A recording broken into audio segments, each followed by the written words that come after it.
Halo adik-adik, kali ini kita akan melanjutkan materi terakhir pencemaran lingkungan tentang pencemaran udara. Nah, langsung saja ya kita belajar materinya. Pencemaran udara. Pencemaran udara adalah suatu kondisi di mana kualitas udara menjadi rusak dan terkontaminasi oleh zat-zat baik yang tidak berbahaya maupun yang membahayakan bagi lingkungan.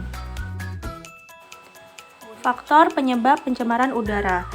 Terdapat dua penyebab pencemaran udara. Yang pertama adalah aktivitas alam.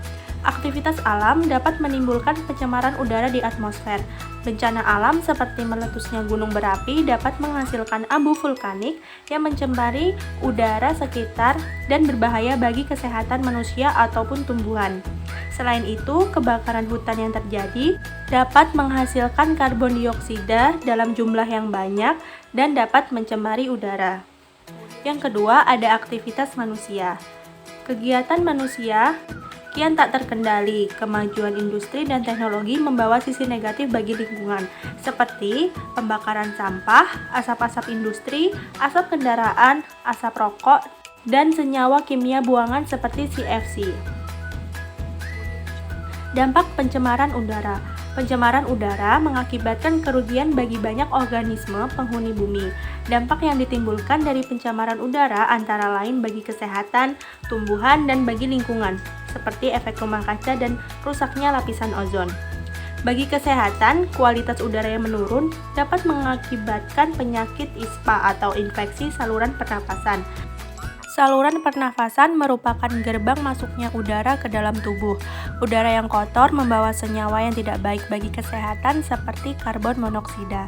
Kadar karbon monoksida yang terlalu banyak di udara dapat menghambat pengikatan oksigen di dalam tubuh. Oleh karena itu, tubuh akan kekurangan oksigen hingga sesak napas, pusing, dan berlanjut pada kematian apabila tidak ditangani dengan baik. Bagi tumbuhan, abu vulkanik dari letusan gunung berapi membuat udara tercemar dan memicu terjadinya hujan asam. Hujan asam mengandung senyawa sulfur yang bersifat asam. Kondisi asam ini dapat mematikan tanaman setempat. Oleh karena itu, kita sering menemui begitu banyak tanaman dan pohon yang rusak akibat hujan asam atau abu vulkanik.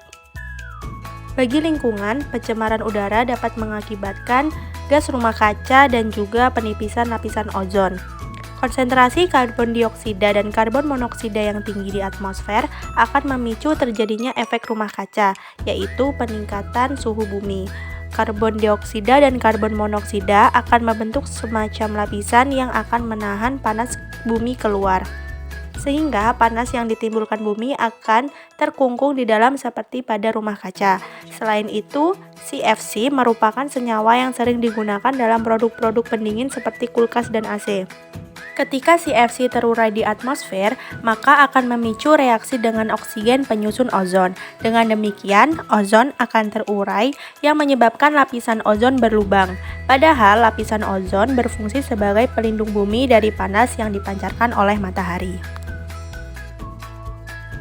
Cara penanggulangan pencemaran udara.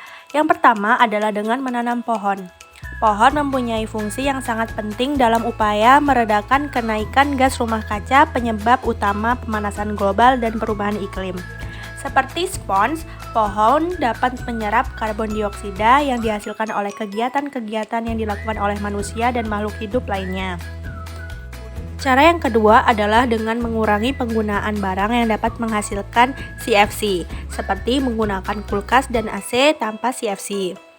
Yang ketiga adalah mengurangi polutan asap dengan menggunakan kendaraan umum dan menggunakan sepeda. Demikian pembelajaran pada hari ini, sampai ketemu lagi.